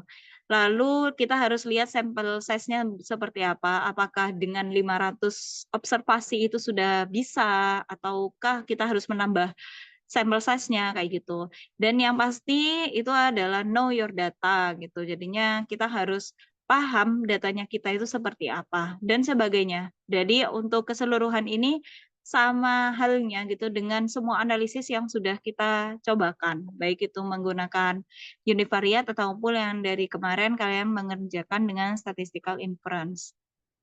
Nah, selanjutnya structure approach to multivariate model. Yang pertama, yang pastinya harus tahu gitu ya, research problem, objektif, dan multivariate teknik to be used-nya apa. Sesuai dengan bagan yang tadi juga dipersilahkan atau berdasarkan data yang kalian punya. Lalu selanjutnya, develop the analysis plan. Jadinya kalian bisa memberitahukan, oh dia variabelnya yang dipakai ini nih, lalu yang dipakai yang digunakan untuk collect datanya ini dan sebagainya. Lalu selanjutnya evaluate the assumption gitu ya. Kalau misalkan multivariate teknik itu biasanya banyak asumsinya. Contohnya PCA. PCA itu ada banyak asumsi yang harus kalian lakukan sebelum menggunakan PCA. Misalkan, contoh yang lain misalkan ANOVA deh. ANOVA itu sebelum kalian melakukan ANOVA, itu kalian harus lakukan apakah responnya atau Y-nya itu berdistribusi normal. Jadinya kalian harus melakukan asumsi itu dulu untuk dilakukan hal ini. Nah, multivariate itu pasti ada asumsi-asumsi yang harus kalian penuhi. Nah, selanjutnya kita melakukan estimasi gitu, estimasi parameter dengan model multivariate yang kita punya, kayak gitu, lalu dilihat signifikansi dan sebagainya. Lalu selanjutnya kita menginterpretasi dari hasil modelnya kita, kayak beta satunya itu maksudnya apa, misalkan kalau regresi, penambahan satu variabel akan menambahkan respon sekian misalkan seperti itu. Jadi itu kan termasuk interpretasi. Nah, selanjutnya kita memvalidasi dari model multivariatnya. Apakah model multivariat tersebut sudah memenuhi sampai R-square yang di atas 90% atau tidak? Apakah RMSE-nya itu sudah relatif kecil ataukah error-nya itu sudah cukup baik kayak gitu untuk kita lakukan lebih lanjut kayak gitu. Nah, multivariate analysis application atau kita coba apply gitu ya, multivariate analysis itu di banyak tempat. Terutama di bagian healthcare dan juga molekular biologi. Biasanya dari beberapa dua ini biasanya yang sering kami jumpain gitu ya, kami jumpain dia menggunakan metode statistik. Karena metode statistik yang multivariat ini itu akan memberikan keputusan yang cukup tinggi kayak gitu. Misalkan dia menggunakan sistem alfa yang 1% atau sistem alfa yang segini kayak gitu. Dan juga untuk data-data healthcare dan juga molekular biologi ini cenderung lebih dikit datanya daripada data-data yang lain. Kalau misalkan datanya cenderung banyak kayak gitu kan bisa kita gunakan secara machine learning kayak gitu ya. Namun untuk data-data yang dikit ataupun untuk yang kita lebih pengen sistem akuratnya itu tinggi kayak gitu, lebih baik menggunakan multivariate analisis yang berbasis statistik.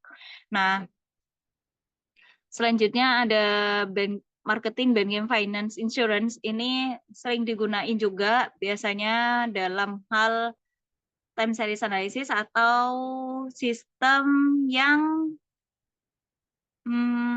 kayak pengen tahu, kayak semacam survival. survival analysis itu juga bisa masuk di sini kayak gitu.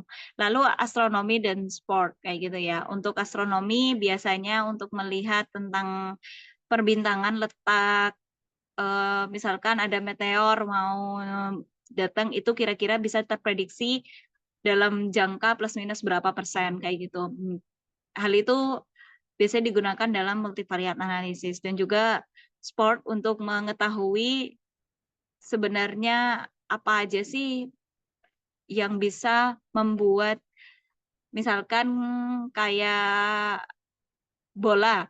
Misalkan kayak bola kira-kira untuk selanjutnya, untuk di klasemen selanjutnya itu kira-kira antar kira-kira yang menang tuh siapa atau dari klaster mana yang dia menang atau sistem klasterisasinya seperti apa kayak gitu.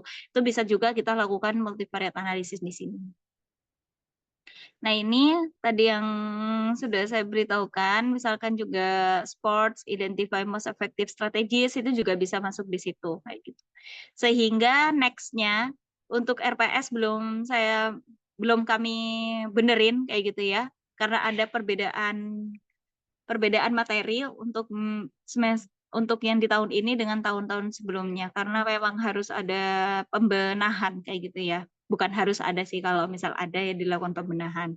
Sehingga untuk selanjutnya kita akan belajar ini semua gitu. Dimulai dari multivariate normal distribution. Kalau kalian belajar cuma normal distribution aja untuk univariate, nanti kita bakal belajar namanya multivariate normal distribution. Lalu belajar canonical correlation kayak gitu ya. Lalu faktor analisis, PCA itu masuk di sini. Lalu ada ANOVA ini kalian sudah pelajari, tapi nanti kalian akan belajar ANCOVA, MANOVA, sama MANCOVA. Lalu clustering, kita nggak sebatas K-means sama hierarki, itu kami sudah asumsikan kalian sudah paham gitu ya tentang K-means dan hierarki, jadi kita move on kayaknya nanti bakal ke mean shift sama Gaussian mixture model mungkin. Atau kalau enggak di Biscan bisa masuk sih. Lalu selanjutnya conjoint analysis, lalu ada multidimensional scaling, discriminant analysis, untuk logistic regression ini kita tambahan dengan multinomialnya dan juga ordinal dan juga SAM-PLS. Oke, itu untuk di pertemuan hari ini. Mungkin ada yang mau ditanyakan dulu sebelum kita selesaikan.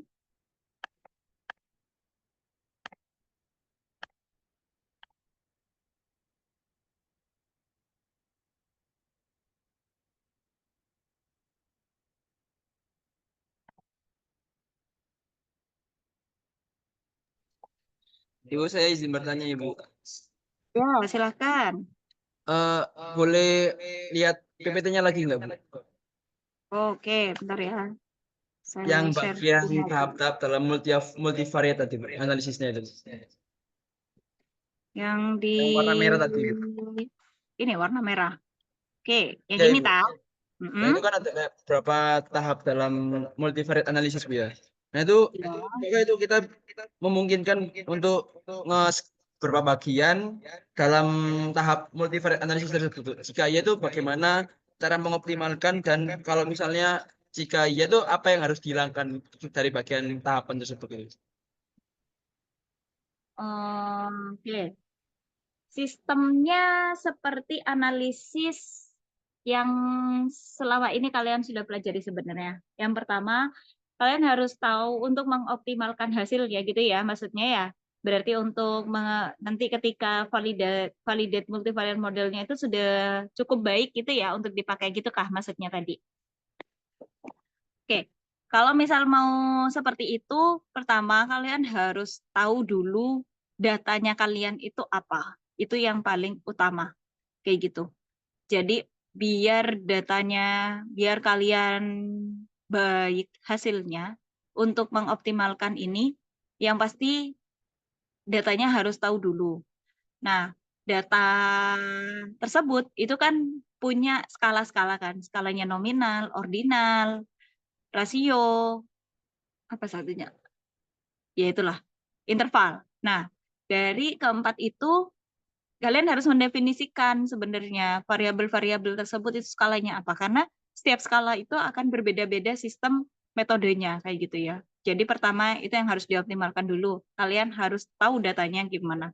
Setiap variabelnya kalian cari, variabel yang dependen yang mana, yang independen yang mana. Terus kalian harus tahu observasinya itu seberapa. Misalkan observasinya ternyata ada 100 orang yang kalian observe. Terus misalkan ada NA atau tidak, kayak gitu, dan sebagainya. Lalu yang kedua, kalian harus mengoptimalkan tentang objektif. Harus tahu tujuannya apa. Misalkan, kita mau klasifikasi. Mengklasifikasikan, misalkan, klasifikasikan cum laude dan nggak cum laude. Tapi kalian lakukan regresi. Jadinya hal itu pasti hasil multivariat modelnya itu tidak tervalidasi dengan baik. Kayak gitu. Lalu yang selanjutnya, kalian harus mengetahui asumsinya. Ini yang paling krusial sih biasanya. Kalau misalkan data tersebut kalian lakukan regresi, tapi ternyata asumsi yang di awal itu kan ada linearitas gitu ya, datanya berdistribusi normal, tidak ada multikolinearitas, misalkan kayak gitu ya, dia linear, tidak multiko dan sebagainya kayak gitu, yang sudah kalian pelajari sebelumnya, itu ternyata tidak itu ternyata kalian asumsikan misalkan, atau dia sebenarnya nggak terasumsi, tidak memenuhi asumsi tersebut. Itu biasanya hasil modelnya jelek, kayak gitu. Jadinya biasanya tuh kayak, kenapa sih modelnya kok ternyata R-square-nya kok nggak bagus, kok RMSE-nya gede ya, kok errornya besar ya. Nah itu tuh biasanya itu karena yaitu asumsinya itu tidak terpenuhi dulu. Itu salah satu yang krusial, karena biasanya kayak ya udah deh asumsi, ya udah nanti aja kita lakukan pemodelan aja. Tapi dalam analisis statistik bukan hanya multivariat model aja, tapi yang univariat juga itu untuk asumsi itu sangat digunakan gitu. Jadi bukan sebisa mungkin itu terpenuhi untuk asumsi itu dulu kayak gitu. Nah, selanjutnya pemilihan variabel. Apakah kalian akan melakukan variabel reduction atau variabel selection kayak gitu tuh itu tergantung dari kalian. Kalian mau melakukan clustering misalkan untuk melakukan clustering untuk melakukan variabel reduction misalkan kayak gitu ya. Itu nggak apa-apa kayak gitu. Silahkan dilakukan hal tersebut. Tapi bisa jadi satunya melakukan variabel selection aja. Jadi kita nyari variabel yang sesuai kayak gitu, variabel yang sesuai dengan variabel yang sesuai aja. Jadi kita nggak perlu melakukan semua variabel lalu kita lakukan PCA, nggak seperti itu. Jadinya penentuan variabel itu juga pengaruh dari kalian kayak gitu. Selain dari sistem peskalaan yang tadi, kalau misalkan dari skala yang tadi itu ternyata sudah terhitung dengan baik, terus variabelnya sudah baik, kayak gitu, asumsinya sudah baik, kayak gitu ya. Terus ternyata masih hasilnya itu jelek, berarti sistem algoritmanya yang kurang baik, misalkan. Contohnya, misalkan kayak sistemnya PCA dan FA.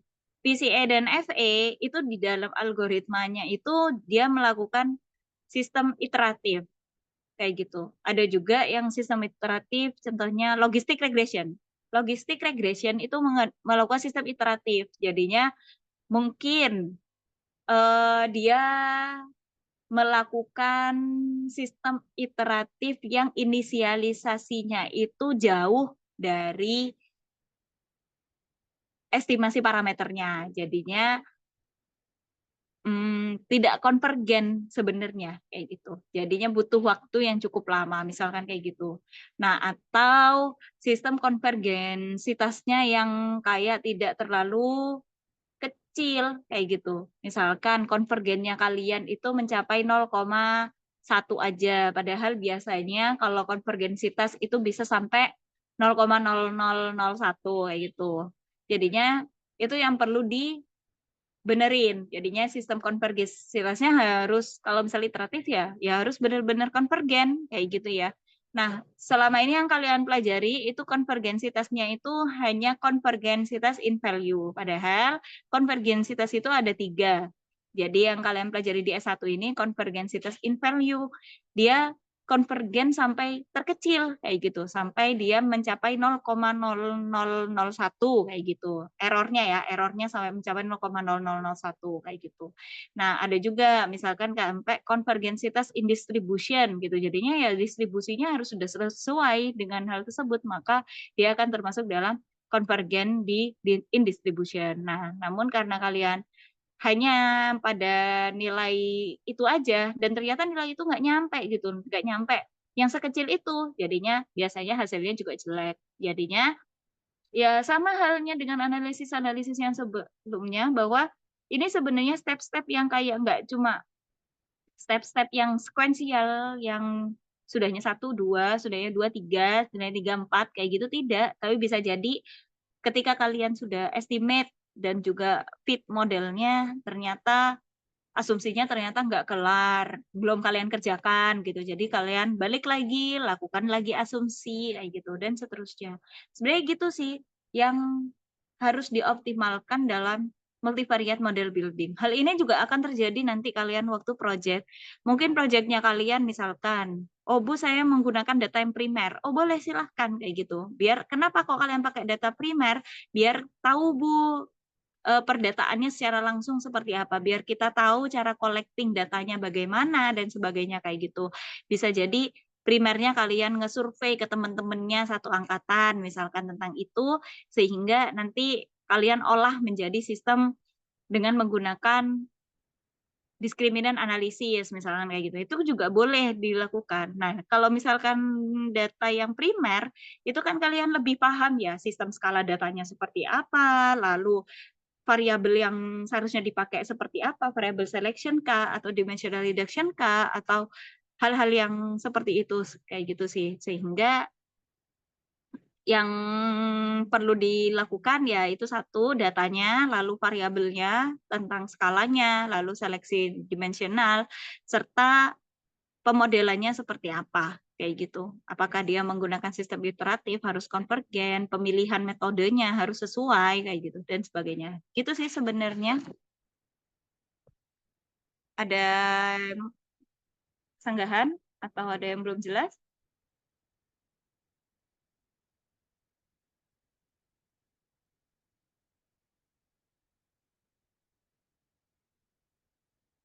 Sudah Ibu, terima kasih. Oke. Oke. Nah, selanjutnya kalau misalkan belum ada pertanyaan, kalau misalnya ada pertanyaan lebih lanjut bisa menghubungi saya ya, atau ditanyakan di selanjutnya. Di selanjutnya itu gimana? Tanyakan di kelas selanjutnya.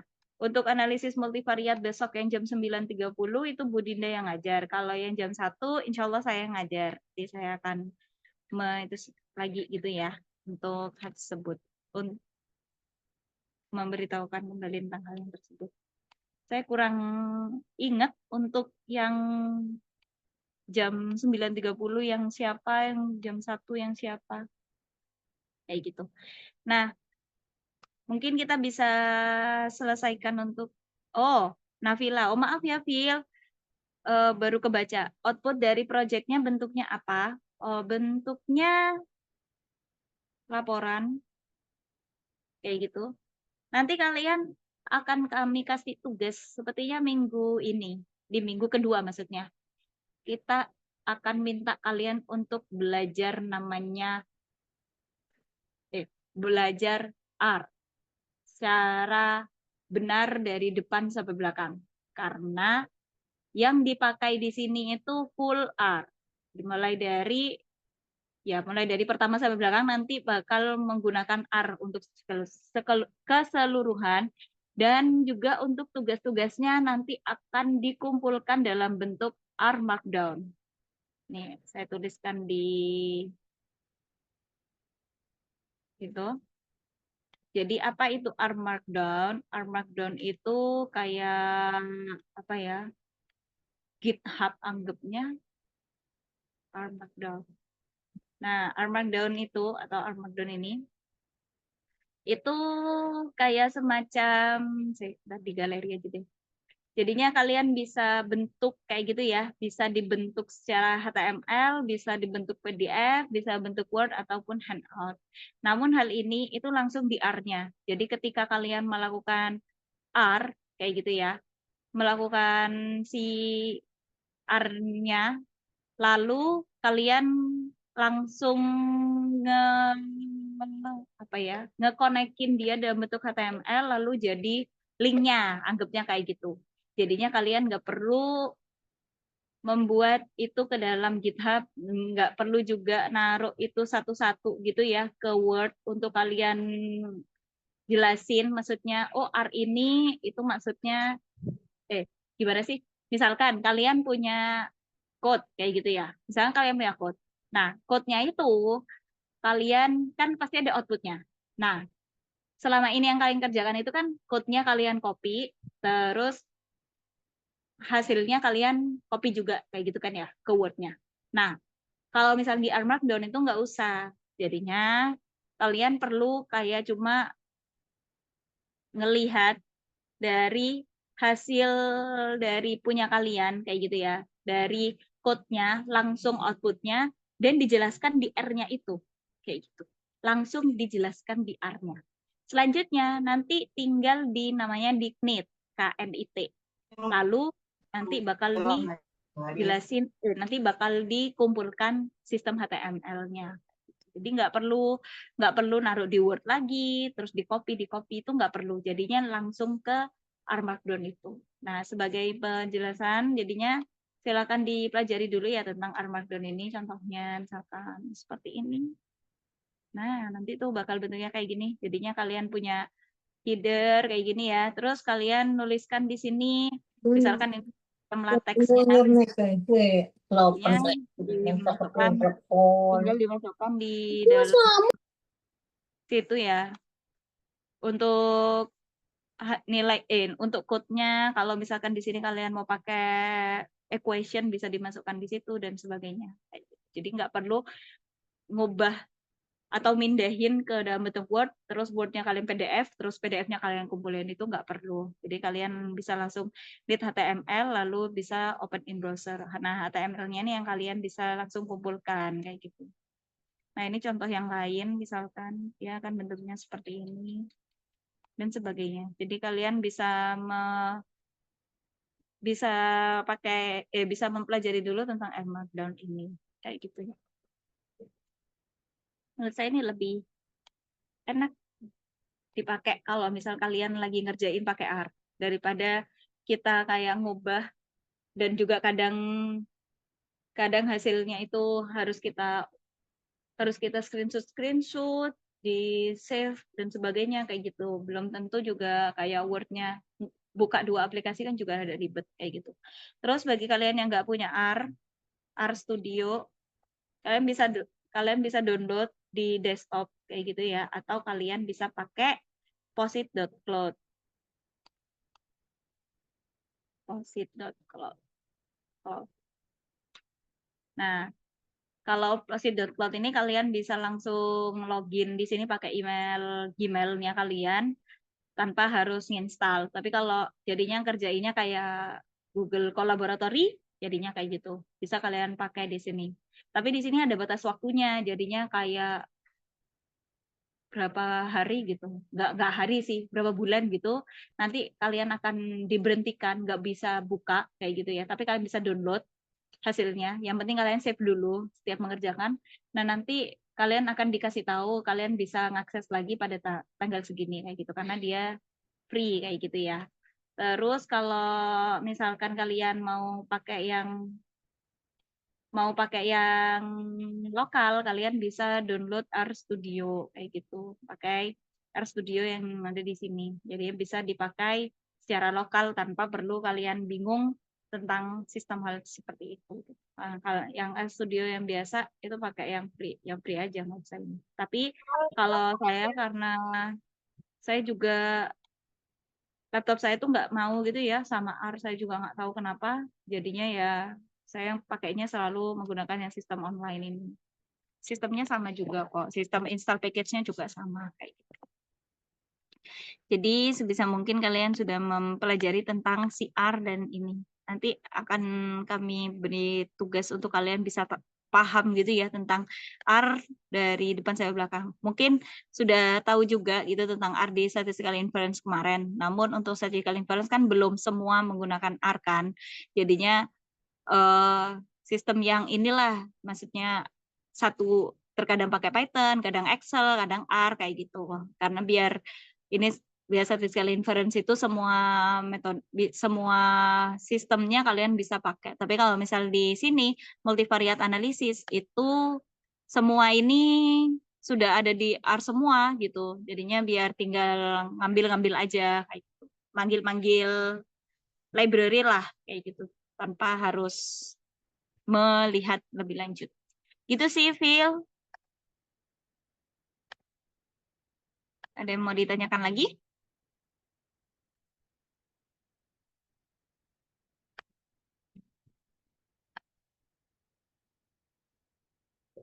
Oke, kalau misalkan belum ada, saya taruh presensinya di chat Zoom ya. Silakan diisi sampai 8, sekarang 8.13, 8.18 dah. 5 menit lagi dari sekarang.